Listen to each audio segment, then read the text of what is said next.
My name is Caroline Tomlin, and I'm so excited to share with you about Friends on Fridays.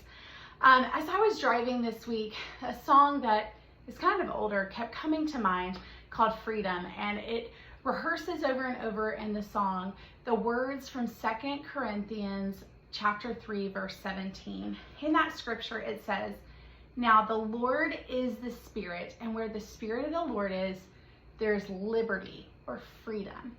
And as I was praying and driving, I kept thinking about how true those words actually are.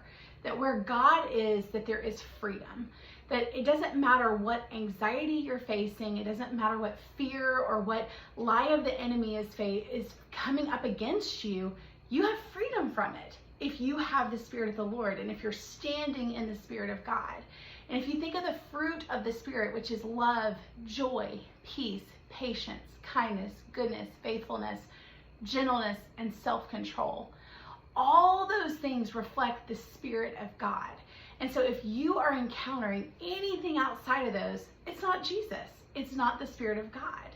And I think about the times in my life whenever I felt most fearful or most afraid, or I was rehearsing things in my head of what I was going to say, or maybe there was a lie of the enemy that kept hitting at me over and over again.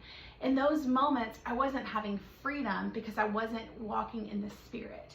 And so when I read that scripture, I'm just reminded that the Spirit of God gives us freedom. So if there's anything you're doing that makes you feel bound or makes you feel confused, those things are not of Jesus. And so whenever you're walking in the spirit of freedom and in the Spirit of God, anything you do with Him is going to bring you freedom and liberty. You know that you're free from the chaos, that you can have chaos going on around you, but you don't have to personally be in chaos. You know that there can be fearful and scary things going on, but you know that you can stand in peace. You know that if there is something sad happening, yes, it can be sad and you can mourn with those who mourn and be sad about a situation, but you can have true joy in the midst of a sad situation. So I just want to encourage you today, as you go into the weekend, walk in freedom, walk in liberty, because that is the Spirit of God.